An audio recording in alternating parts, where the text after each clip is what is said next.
Vapuram prapashyati.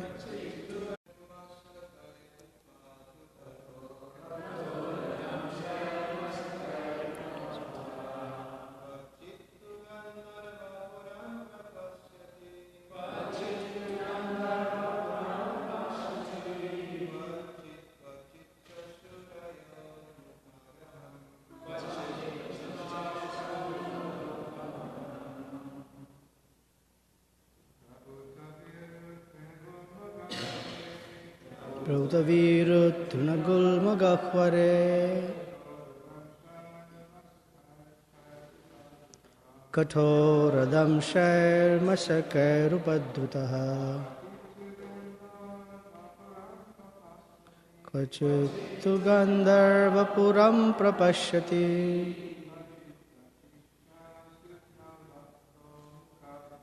Kvachit Chashurayol Mukhagraham. Ladies, please. Prabhutaviru Trinagul Magahware Kathoradam Shair Masakar Upadrita Kachitu Gandharvapuram Prapashyati Kvachit Chashurayol Mukhagraham.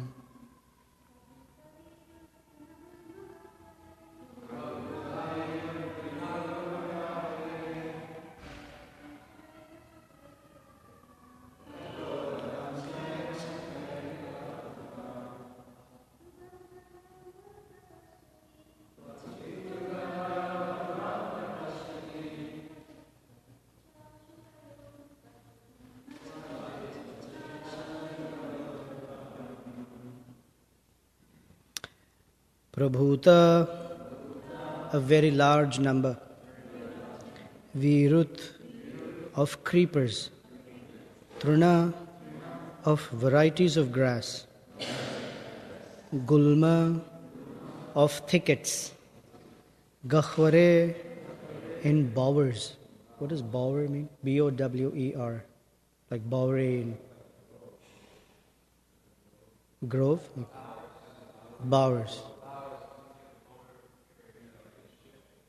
Okay. Kathora, cruel. Damshay, by bites. Mashakai, by mosquitoes. Upadrutaha, what does it mean? Disturbed. Kvachit, sometimes. Tu, but. Gandharvapuram, a false palace created by the Gandharvas. Prapashyati, he sees. Kvachit, and sometimes. Kvachit, sometimes. Cha, and. Ashuraya, very quickly. Ulmukha, like a meteor. Graham, a fiend, F-I-E-N-D, fiend. What does that mean? An enemy. Oh yeah, fiendish. Translation and purport by Srila Prabhupada Ki Jai. In this forest, there are dense bowers composed of thickets of bushes, grass and creepers. In these bowers, the conditioned soul is always disturbed by cruelly biting mosquitoes, envious people. Sometimes he sees an imaginary palace in the forest, and sometimes he is bewildered by seeing a fleeting fiend or ghost which appears like a meteor in the sky. Purport. The material household is actually a whole of fruitive activity. To earn a livelihood, one engages in different industries and trades, and sometimes one performs great sacrifices to go to higher planetary systems. Apart from this, at least everyone is engaged in earning a livelihood in some profession or occupation. In these dealings, one has to meet many undesirable people, and their behavior is compared to the biting of mosquitoes. This creates very undesirable conditions. Even in the midst of these disturbances, one imagines that he is going to construct a grand house and live there permanently, although he knows that he cannot. Gold is compared to a quickly fleeting fiend, which appears like a meteor in the sky. It displays itself for a moment and is then gone. Generally, karmis are attracted to gold or money, but these are compared herein to ghosts and witches. Om Jnanatimirandhasya Jnananjanasalakaya Chaksurunmilitam Yena Tasmai Shri Gurave Namaha Sri Chaitanya Manobhishtam Sthapitam Yena Bhutale Swayam Rupa Kadamahyam Dadati Swapadantikam Vancha Kalpatarubhyascha Kripa Sindhubhya Evacha Patitanam Pavanebhyo Vaishnavebhyo Namo Namaha Jai Shri Krishna Chaitanya Prabhu Nityananda Shri Advaita Gadadhara Shrivasadi Gaura Bhakta Vrinda Hare Krishna Krishna Krishna Hare Hare Hare Rama Rama Rama Hare Hare.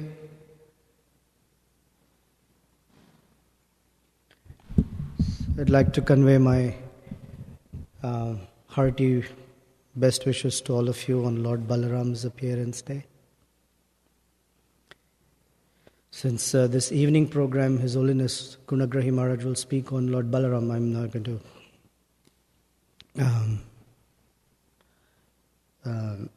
get into Lord Balaram's pastimes or position.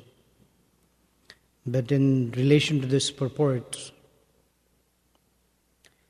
Lord Balaram is considered to be the original spiritual master, or he is the origin of the Guru Tattva, which is very complicated subject matter.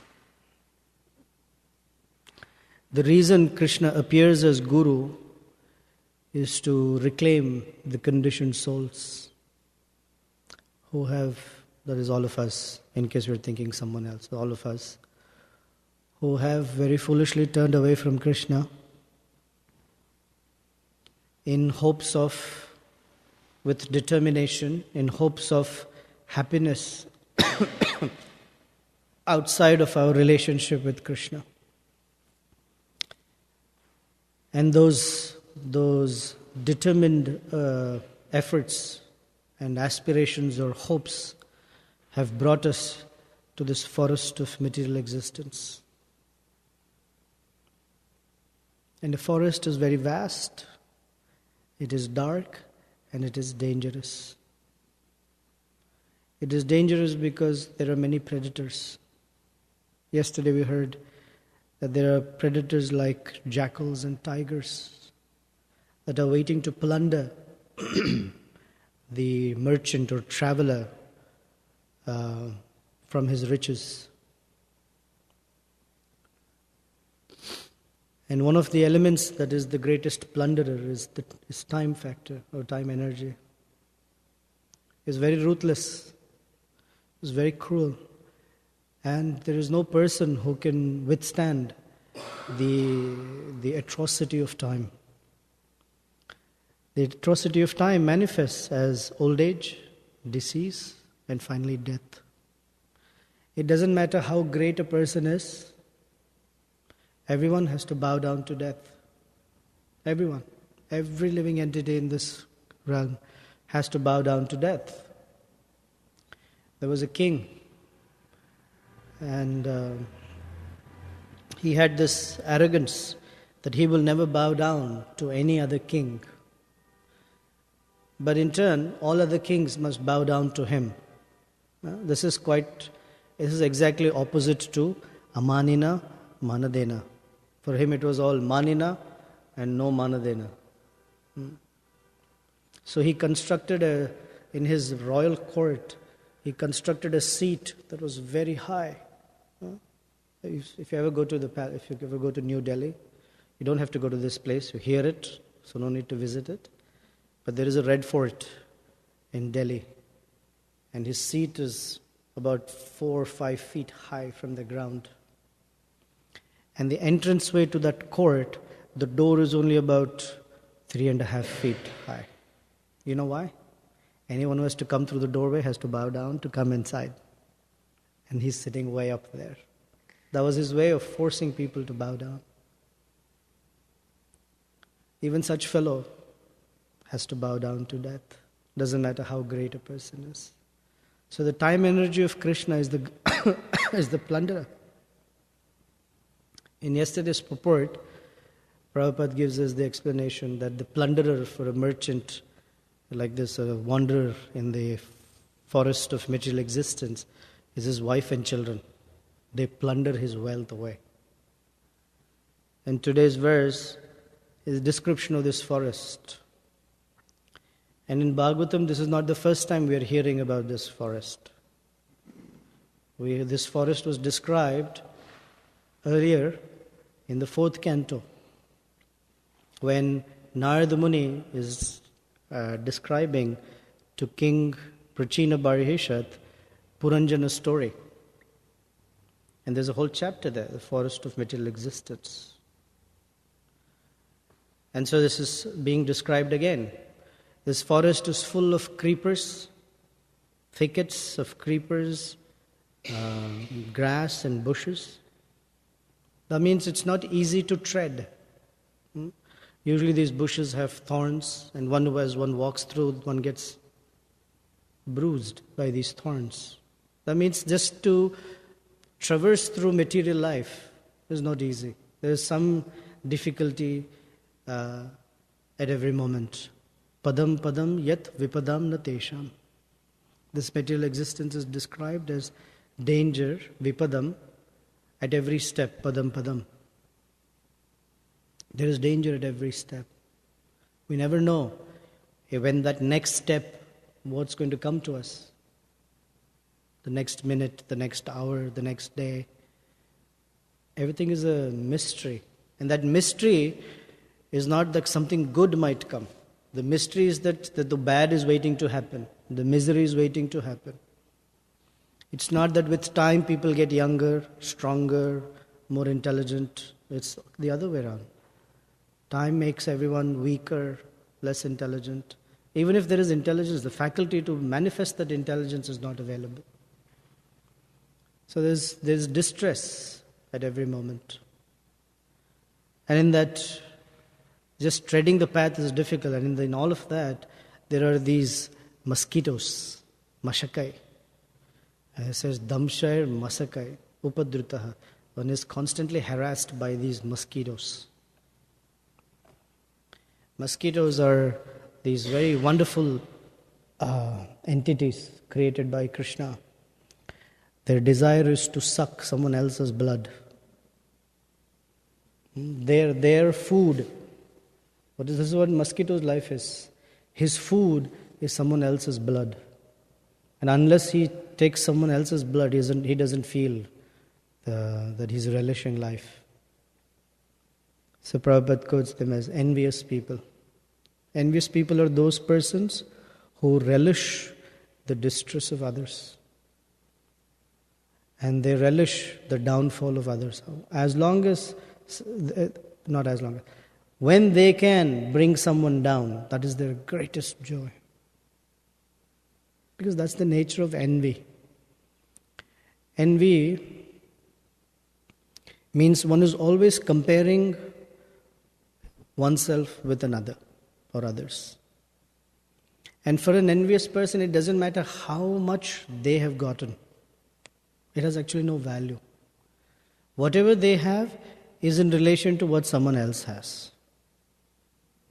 If a person gets $5 and his friend or someone else loses $5, his $5 has great value. But if this person receives $1 million and their friend receives 2 million, their million is very painful. They just cannot enjoy it. They will rather enjoy the $5 than the million. This is how envy works. There's a story that some monkeys were being transported from one place to another place. And the transporter left the cage open on the top. Usually monkeys are restless, they will run away. So another friend said, "Oh, you're going to transport these monkeys with the cage open? They will run away." He said, No, don't worry. They're Indian monkeys. Even if one tries, the others will pull him down. No one's going to go away. So I said this in an Indian Bhakti Vriksha setting, and they were all very upset. So it's described that you can use this example to whatever crowd you're sitting with. You can say South Indians, you can say North Indians, you can say whatever, this particular type or group of persons. It's universally applicable. That the envy is so strong that even if one person tries to rise to the top, everyone will pull him down or her down. This is the nature of envy. There is a phrase in the Upanishads, in the Tantras, Vaishnava Tantras, it says that there are two envious entities. A snake, we are like these repositories of deadly poison. We may not realize it, but the heart is a repository of deadly poison. Envy is poison. And those entities that symbolize envy are, that's the search. And says sometimes he sees an imaginary palace in the forest. This is called Gandharvapuram.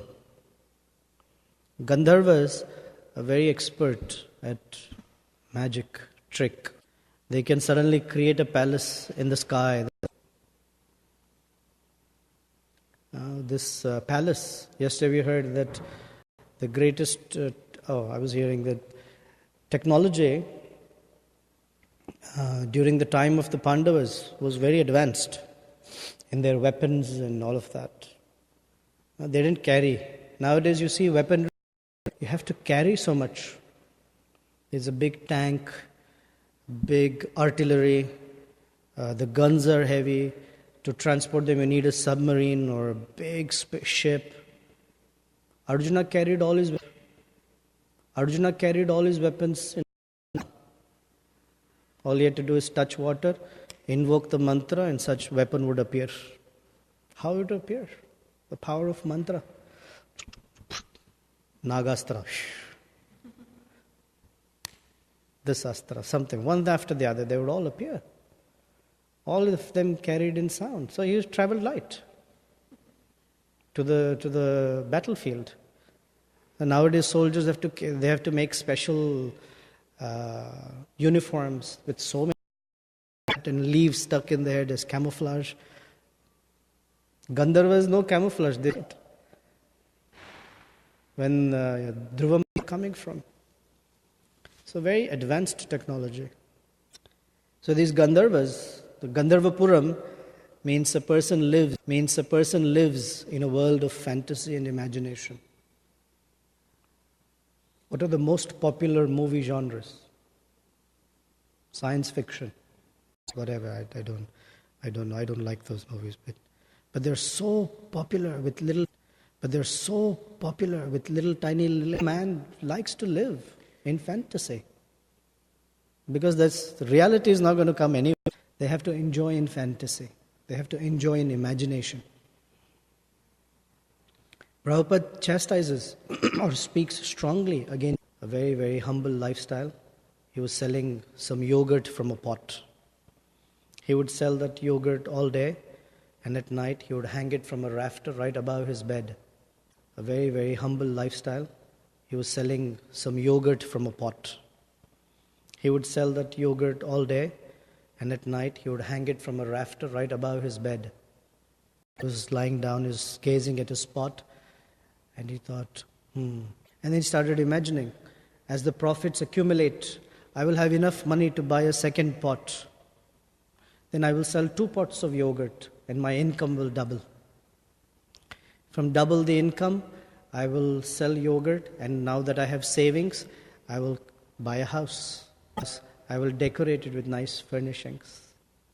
And what's the use of having and no one to enjoy with? So I'll have a nice wife. And together we'll go shopping. Spend money, we'll save. Curtains. We would wait for the day after Thanksgiving sale. We'll cut all our coupons.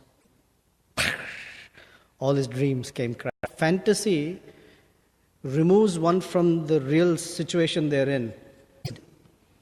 But if he decides, I want to enjoy in this, then he utters or says foolish things. He's not coherent in his speech, and he's tormented. That's how money torments a person. Constantly tormenting, because there is not enough. The feeling, that's how money torments a person. Constantly tormenting, because there is not enough. The feeling, money is one of the characteristics, it doesn't matter how much you have, there's always a feeling that there's not enough. It doesn't matter how much it is, it's not enough. That harasses the conditioned soul. There's a pastime of Jagannath Das Babaji, aged. He couldn't walk. So he used to be transported from one place to another by his servant, Bihari Lal, in a basket. Jagannath Das Babaji would sit in a basket, and Bihari Lal would carry the basket with Jagannath Das Babaji on his head and walk from place to place. One day as they were walking, a man said, "Oh, Sadhu," and he put coins in the basket. Jagannath Das Babaji, his vision had gone. He was almost literally blind. So he didn't know what that money was in the basket. But as they walked, Jagannath Das Babaji suddenly said to Bihari Lal, suddenly I feel like there is this great burden on my shoulders. I'm unable to carry this burden. What's wrong? He never wore anything other than a kopi. He said something that like, I'm carrying this heavy burden. Stop, find out what's going on. So he checked the basket, he found a gold coin or a coin. So there's one coin. He said, throw it immediately. Get rid of it. So Bihari Lal got rid of the coin burden. Narada Muni, there's two stories, and today is mostly quick stories. There's a pastime, Narada Muni explains in the Bhagavatam that the conditioned soul likes to carry burden. He just loves it. If you say travel light, he gets offended. So he says that they carry burden on their head, the karmic burden. This is symbolic. Carries burden on his head. So after some time the neck hurts because of the weight. So what he does is he shifts the bag or package from his head to his shoulder. And because he shifted it to the shoulder, now the neck doesn't hurt so much. So what does the conditioned soul think? I'm very happy. My pain is relieved. But he's foolish that he's carrying it on his shoulder. And after some time, the shoulder hurts. So he says, new problem, shoulder's hurting. So he moves the weight to his hip. And the shoulder is relieved. And he thinks, I found a solution for my problem. Sometime later, the hip hurts. He says, my hip is hurting. So he takes the weight and puts it back on his head, and his hip gets relieved. And he thinks, I'm so good, I'm finding solutions for all my problems. So Narada Muni says that he just transfers the weight from one place to another place, but doesn't get rid of it. You tell him, get rid of it. What do you think? I'm some sadhu? I have some duties. I have some responsibilities. So there's a story of an elderly lady who used to go into the forest collecting firewood. For many, many years, that's what she did, collecting firewood. Now she's so aged that she has a hunchback. So she can barely stand straight. So she goes and with a lot of difficulty, she collects firewood, makes it into a nice bundle, and puts it on her back and walks back. One day as she's walking through the forest, the bundle falls to the ground. For a person with a bad back, to bend every time and pick something is not easy. So she's like, "Oh, Govinda." And suddenly Govinda appeared. I said, "Mother, you called me.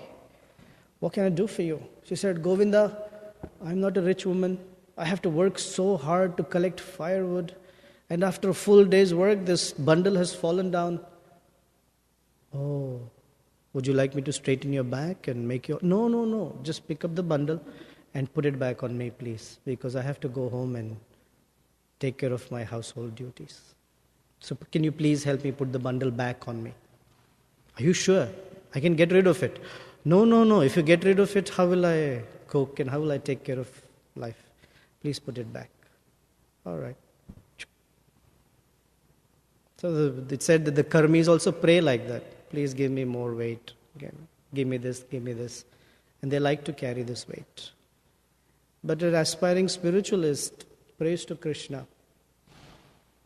"My dear Krishna, I have been foolishly carrying a lot of weight. The weight of my anarthas is the heaviest. It is very difficult to carry it. But I've been carrying it, thinking I'll find a nice resting place. It's not happening. Please help me. Help me get relief from this weight, this burden that I'm carrying."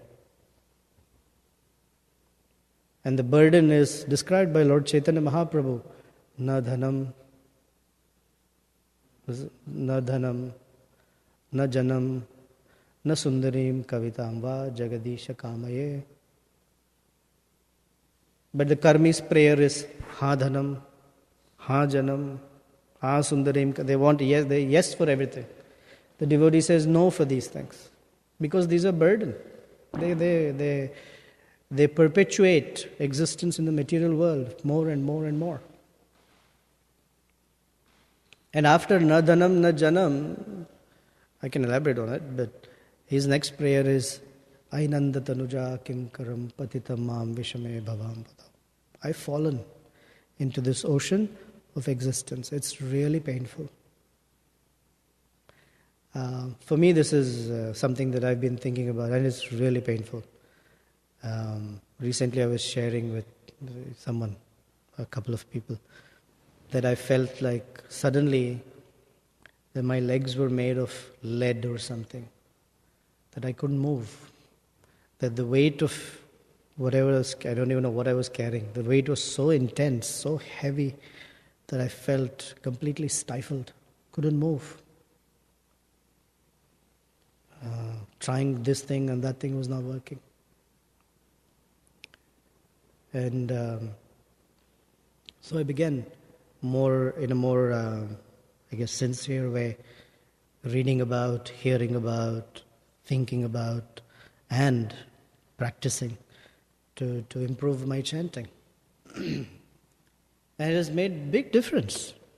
Not that the burden has gone away, but there's some mobility. It feels a little free. And so for me, these three verses have helped a lot. The second verse of Sikshashtakam, where when I'm chanting, the emphasis, there are two words in that prayer.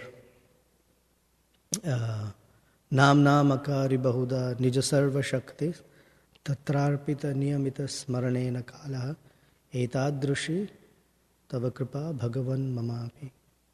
The etadrushi means so much. It's like it's a superlative word. There is so much mercy. Etadrushi tava kripa. You have invested so much of your mercy in your holy name. And then it says Durdaivam idrusham. The word idrusham means such.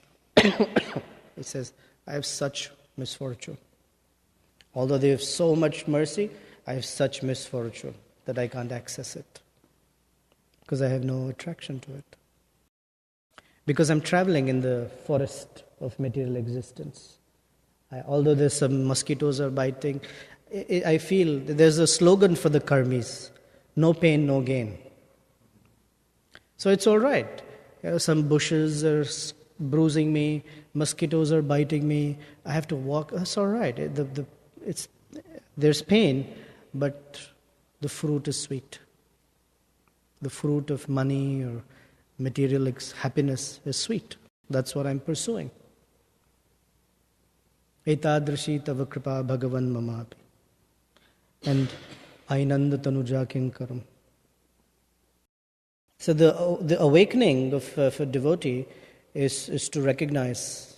This is why, in general, if you ever notice, some things are easier to digest when they're spoken in third person than when they're spoken in second or first person. Most people never speak. No one will say, I am traveling through a forest of waiting me. Why do people not say this? Because then they have to drop their program. So they will not accept it. If you speak second person, you tell someone being harassed, they look at it and say, yeah, good, nice, very interesting. So Bhagavatam speaks in third person sometimes. What have you done? You've completely perpetuated people's existence in material world. Are you happy now? So they was honest. For to an honest person, you can speak in first person and they will take it. Oh yes, thank you. But to Prachina Barishashat, he was very attached. To attach to speak in first person, they become angry. First or second, angry. First or second. Second person, angry. So you have to speak in third person. There is a forest story in Prachina Barishashat. They said, oh, I can relate to that. So although it's in third, is the direction. From a forest, one cannot get out. Because no one has treaded the path out of the forest. It's very difficult to get out of a forest. If one is lost in a forest, it's difficult. You want directions, you look at the time of day and say, where is the sun? Oh, that must be east. But because the forest is thick, so you lose sense of direction. You don't know where to go. One is lost. And in such a lost condition, the spiritual master comes to retrieve. He's the savior. That's why they call the savior. Savior because dense forest. So today is a special day in that sense. And a plow. Both are meant for the disciples. And a plow. Both are meant for the disciples. Because with the hammer, with the plow, he cultivates the heart, it is said. He cultivates the heart so that Krishna, the attachments. So he's very gentle in this sense and strict in the other. He's meant to crush all those attachments. Thakur describes is that severe sense of ownership, a false sense of proprietorship. So Balaram has to cure that disease. Okay, any comments? You want to add something?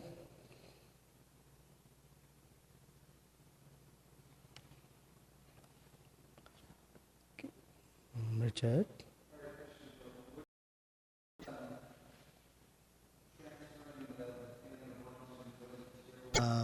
Desire or thirst for enjoying matter.